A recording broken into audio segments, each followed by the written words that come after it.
السلام عليكم ورحمة الله وبركاته. إن الحمد لله نحمده ونستعينه ونستغفره ونؤمن به ونتوكل عليه ونعوذ بالله من شرور أنفسنا ومن سيئات أعمالنا.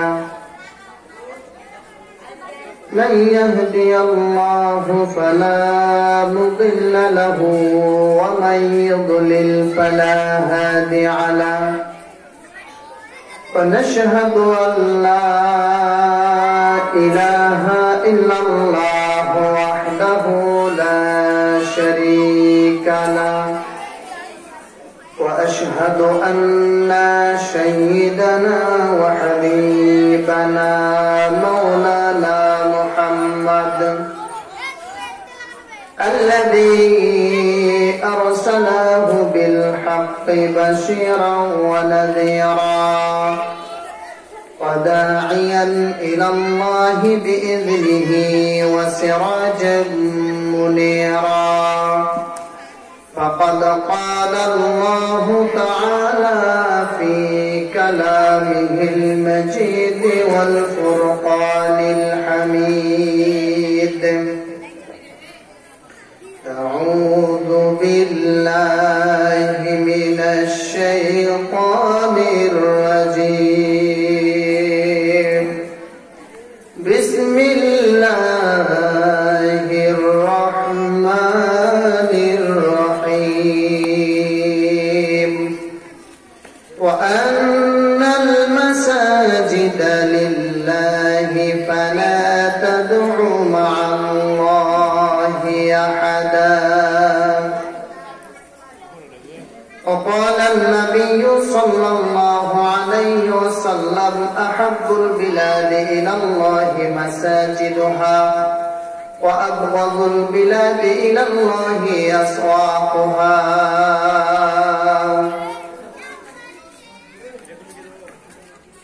وقال الله تعالى: إن الله وملائكته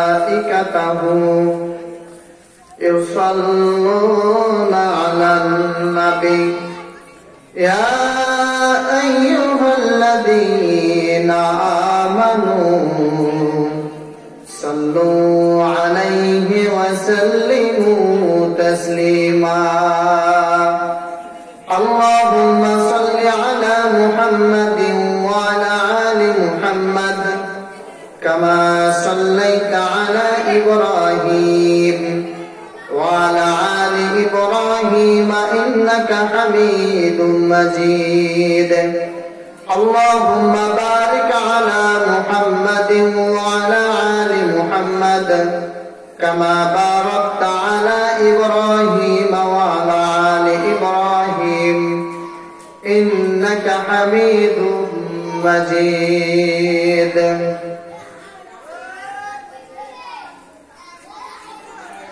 সম্মানিত দিনী ভাই বোন, প্রশংসা মাত্র মহান আল্লাহ তাআলার জন্য, যিনি আমাদেরকে এই তাফসীরুল কুরআন ওয়াজ মাহফিল এর আঞ্জাম দেওয়ার তৌফিক দান করেছেন।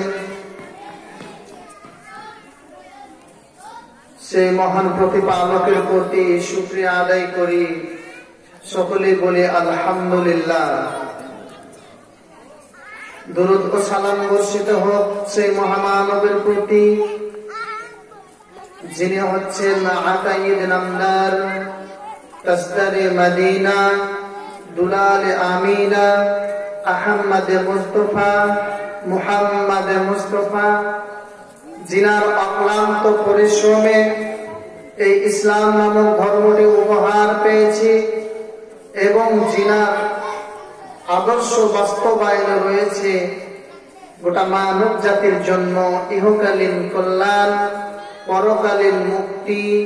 সকলে বলি সাল্লাল্লাহু আলাইহি ওয়াসাল্লাম। নজরপুর ওয়াক্ফে মসজিদ উন্নতি কল্পে একদিন ব্যাপী ওয়াজ মাহফিল। উদ্যোগটা মাশাআল্লাহ খুব সুন্দর। মসজিদের ব্যাপার যেহেতু, আল্লাহ আমাদের এই ওয়াজ মাহফিলকে কবুল করুন বলে আমিন। বক্তব্য শুরু হওয়ার পূর্বে আপনাদের কাছে একটু জোরালো অনুরোধ যে আপনারা এই দিক সেই দিক ঘোরাফেরা না করে যদি এই প্যান্ডেলে এসে বসেন, তাহলে আপনাদের যে আমন্ত্রিত বক্তাগণ আছে তিনাদের কথা বলতে ভালো লাগবে, এমনি তো ভালো লাগবে। এখন যদি আপনারা যদি না থাকেন তো বক্তা কার সাথে কথা বলবে, কাকে নিয়ে কথা বলবে বলেন? আপনারা এত টাকা খরচ করে আঞ্জাম দিয়েছেন, এখন সেটা যদি সফল না করেন তাহলে কোনো লাভ হলো না। এই জন্য যারা এই দিক সেই দিক ঘোরাফেরা করছেন, আমি অনুরোধ করে বলছি আপনারা সবাই এই জান্নাতের বাগানে বসেন, কিছু কথা বলার আমাদেরকে সুযোগ দেন এবং আপনারা কিছু কথা শুনেন। আশা করা যায় ইনশাআল্লাহ এই কথার মাধ্যমে, এই কোরআন এবং হাদিসের মাধ্যমে যে কথাগুলো আমরা বলবো, এগুলো যদি আমরা আমল করতে পারি ইনশাআল্লাহ সেগুলো আমাদের নাজাতের জারিয়া বলে আশা করতে পারি। এজন্য আপনারা ঘোরাফেরা না করে আপনারা একটু সামনের দিকে আসলে আমরাও একটু কথা বলে আপনাদেরকে বুঝিয়ে বলতে পারি, তাহলে আপনাদের একটু সুবিধা হবে, আমাদেরও একটু সুবিধা হবে বোঝানোর জন্য। যাই হোক, সম্মানিত ইসলাম প্রিয় ভাই বোন, যে কথাটি বলছিলাম, যেহেতু আমাদের আজকের এই ওয়াজ মাহফিল মসজিদ উন্নতি কল্পের, এই মসজিদ উন্নতি কল্পের জন্য যারা এই ওয়াজ মাহফিলের আঞ্জাম দিয়েছেন, কেউ শারীরিক পরিশ্রম দিয়েছেন, কেউ অর্থনৈতিক পরিশ্রম দিয়েছেন, কেউ আবার মানসিক পরিশ্রম দিয়েছেন, কেউ পরামর্শ দিয়েছেন। আল্লাহ তাআলা সকলকে যেন এর বিনিময়ে জান্নাতুল ফেরদাউস দান করেন, সবাই আমিন। সম্মানিত দিনী ভাই বোন, যে কথাটা বলছিলাম, যেহেতু আপনাদের আজকের ওয়াজ মাহফিল হচ্ছে মসজিদ উন্নতি কল্পে, তাই না? রাসূল সাল্লাল্লাহু আলাইহি সাল্লাম বলেছেন যে 5টি কাজ করলে আল্লাহ তাআলা জান্নাতের ভিতর ঘর নির্মাণ করেন। এই কথাগুলোকে আপনারা শুনতে চান? যদি শুনতে চান তাহলে আপনাদের একটু মনোযোগ সহকারে শুনতে হবে এবং সামনের দিকে উপস্থিত থাকতে হবে। আমি বেশিক্ষণ সময় নেব না, যেহেতু আমার পরে আরো অনেক ওলামা কেরাম আছেন, ওনারা কথা বলবে। তো আপনাদের এই যে 5টি কাজ করলে আল্লাহ তাআলা এক একটি কাজের বিনিময়ে আল্লাহ তাআলা জান্নাতে ঘর নির্মাণ করেন, এই বিষয় 5টি বলে ইনশাআল্লাহ আমি আমার কথা শেষ করব। তার আগে আমি যেটি ভূমিকায় কালামুল্লাহ থেকে যে একটি আয়াত তেলাওয়াত করেছি, এই আয়াতকে অনুবাদ করে এবং একটা হাদিস পেশ করেছি, এই হাদিসের অনুবাদ করে এই 5টি বিষয় সম্পর্কে বলে শেষ করব ইনশাআল্লাহ। মহান আল্লাহ তাআলা বলেন যে ওয়া আন্নাল মাসাজিদা লিল্লাহি ফালা তাদউ মা'আল্লাহি আহাদা ইন্নাল মাসাজিদা, নিশ্চয় মসজিদ সমূহ আল্লাহ তাআলা, আর এই মসজিদে যে ইবাদত হবে একমাত্র আল্লাহ তাআলা ছাড়া অন্য কারো ইবাদত করা যাবে না। আমরা যে ঈমান এনেছি বা আমরা যে কালিমা তয়্যিবা পাঠ করেছি, আমরা বলি না লা ইলাহা ইল্লাল্লাহ, আল্লাহ ছাড়া হক উপাস্য কেউ নেই, বা আল্লাহ ছাড়া ইবাদতের যোগ্য কোনো মালিক নেই। আমরা কালিমা তয়্যিবা পড়ি নাই লা ইলাহা ইল্লাল্লাহ, বলেছি কিনা? এখানে এর অর্থ কি? যে আল্লাহ ছাড়া ইবাদতের কোনো যোগ্য মালিক নেই। প্রভু নেই, রব নেই। আর সূরা জিনে বলছে যে ওয়ান্নাল মাসাজিদা লিল্লাহি ফালা তাদউ মা'আল্লাহি আহাদা, যে নিশ্চয়ই মসজিদ সমূহ কার? মহান আল্লাহ তাআলা। আর এই মসজিদে একমাত্র আল্লাহ তাআলার ইবাদত ছাড়া অন্য কারো ইবাদত করা যাবে না। কথাটা কি বুঝাতে পেরেছি? এটা কোরআন বলছে, এটা আল্লাহ তাআলা বলছে। এবার দেখেন তো রাসূল সাল্লাল্লাহু আলাইহি সাল্লাম কি বলছেন। রাসূল সাল্লাল্লাহু আলাইহি সাল্লাম বলছেন যে আহাব্বুল বিলাদি ইলাল্লাহি মাসাজিদুহা, যে পৃথিবীর মধ্যে, জমিনের মধ্যে সর্বশ্রেষ্ঠ, সর্বোত্তম জায়গা হচ্ছে কি? মসজিদ। আর ওয়াআবগাদুল বিলাদি ইলাল্লাহি আসওয়াকুহা, আর পৃথিবীর মধ্যে, আসমানের নিচে, জমিনের উপরে সর্বোচ্চ নিকৃষ্ট জায়গা হচ্ছে বাজার। কথাটা কি বোঝাতে পেরেছি? তাহলে রাসূল সাল্লাল্লাহু আলাইহি ওয়াসাল্লাম বলছেন যে পৃথিবীর মধ্যে সর্বশ্রেষ্ঠ, উত্তম জায়গা হচ্ছে কি? মসজিদ। আর পৃথিবীর ভিতরে, আসমানের নিচে, জমিনের উপরে সর্বনিকৃষ্ট খারাপ জায়গা হচ্ছে বাজার। দেখেন, আজকে আমি আপনাদের এই নজরুলপুর মসজিদে, এই ওয়াক্তে মসজিদে, যে মসজিদের উন্নতি করার জন্য আপনারা এই ওয়াজ মাহফিল করলেন, উদ্যোগ নিয়েছেন, এই মসজিদে আমি এশারের সালাত আদায় করলাম। দেখলাম মানুষ এক কাতার, আর আমরা কয়েকজন পিছনে ছিলাম 1.5 কাতার। কিন্তু এই যে আপনাদের এই যে মাহফিলের জন্য যে দোকান পাটগুলো বসেছে, বা এদিকে আসতে লেগে দেখলাম যে আপনাদের দোকান পাশাগুলো আছে, এখানে মানুষ যতটুকু তার চেয়ে কম মসজিদে, আর মসজিদের তার চেয়ে বেশি কোথায়? বাজারে। এই যে বাজার নিকৃষ্ট জায়গা কেন বলা হয়েছে? ইমাম নববী রাহিমাহুল্লাহ এই দুইটা বাক্যের, আহাবুল বিলাদি ইলাল্লাহি মাসাজিদুহা, এই এক বাক্যের, আর ওয়াফাতুল বিলাদি ইলাল্লাহি আসওয়াকুহা, এই বাক্যের, এই দুইটা বাক্যে তিনি ব্যাখ্যা করতে গিয়ে বলেছেন যে মসজিদকে এই জন্য প্রিয় জায়গা, বা মসজিদকে উত্তম জায়গা এই জন্য বলা হয়েছে যে যেখানে মহান আল্লাহ তাআলার ইবাদত করা হয়, যেখানে আল্লাহ তাআলার তাসবিহ বর্ণনা করা হয়, যেখানে মহান আল্লাহ তাআলাকে সাজদা করা হয়, যেখানে মহান আল্লাহ তাআলার শুকরিয়া আদায় করা হয়, যেখানে আল্লাহ তাআলার সামনে কোরআন তেলাওয়াত করা হয়, ইবাদত করা হয়। এই জন্য মসজিদে কি করা হয়েছে? উত্তম জায়গা বলা হয়েছে। আর বাজারকে কেন খারাপ জায়গা বলা হয়েছে? যে এখানে যত রকমের নিকৃষ্টতম কাজ করা হয়। কি করা হয়? দেখেন, বাজারে হয় গীবত, একে অপরের সমালোচনা করা হয়, একে অপরের বদ দিকগুলো তুলে ধরা হয়, এখানে মিথ্যা কথা বলা হয়, এখানে কি বলে যে ধোঁকা দেওয়া হয়, এখানে গালিগালাজ হয়, এখানে যত প্রকারের অপব্যবহার, অপকুকর্ম সবই হয়। এই জন্য এই জায়গাতে কি বলেছেন? নিকৃষ্ট জায়গা বলেছে।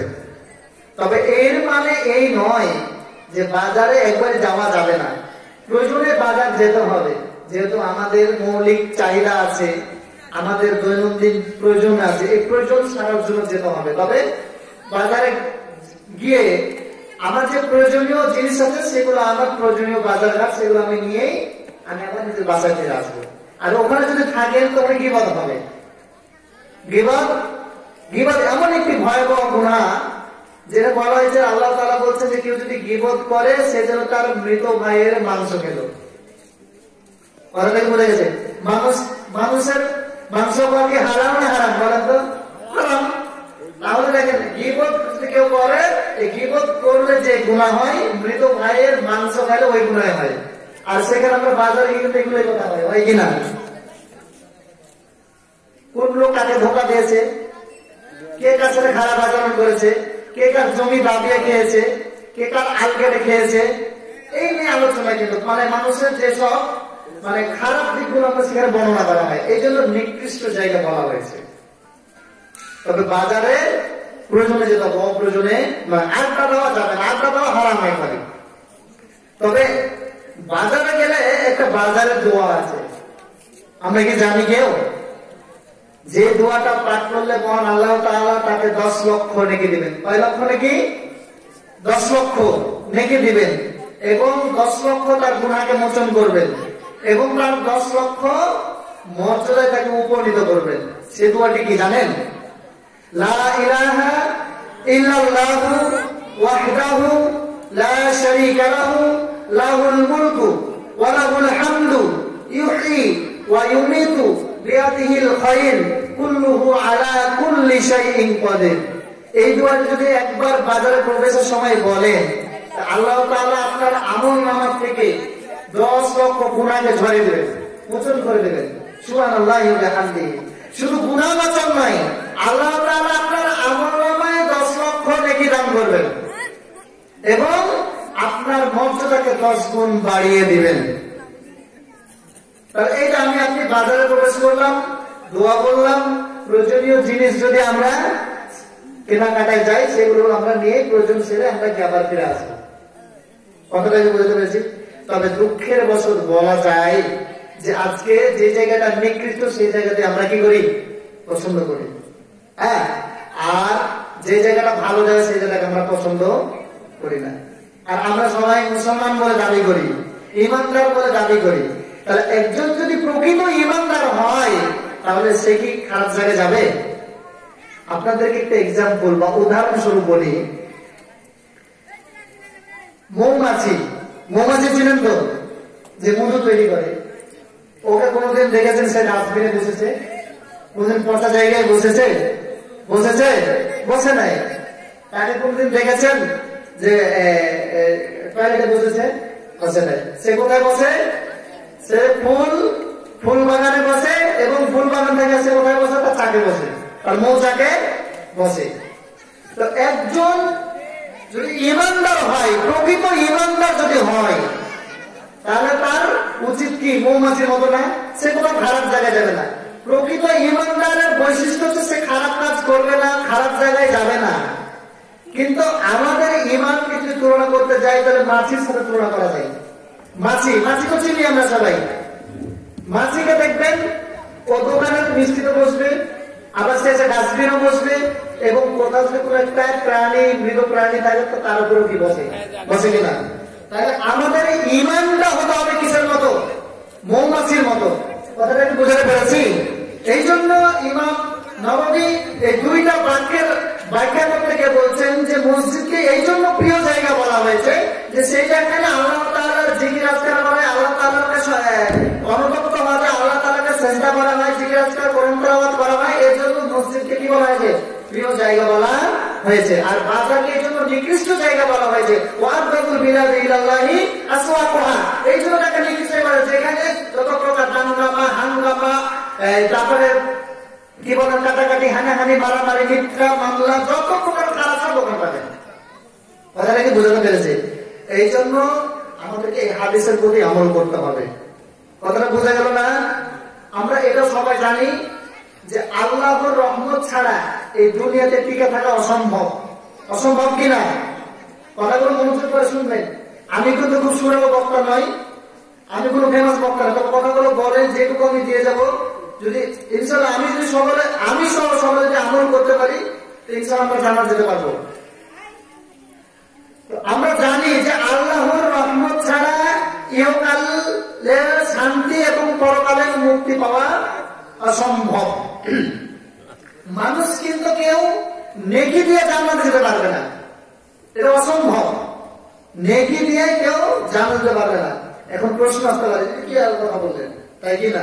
দেখেন, আমরা যেমন বর্তমান যুগে বা এই দুনিয়াতে আমরা যে অর্থ উপার্জন করি টাকা দিয়ে কি বাড়ি তৈরি করা যায়? টাকা দিয়ে বাড়ি তৈরি করা যায়। টাকা দিয়ে কি তৈরি করা যায়? টাকা দিয়ে আমি সিমেন্ট কিনবো, টাকা দিয়ে আমি ইট কিনবো, টাকা দিয়ে আমি বালি কিনবো, টাকা দিয়ে আমি রড কিনবো, তারপর আমি বাড়ি করবো।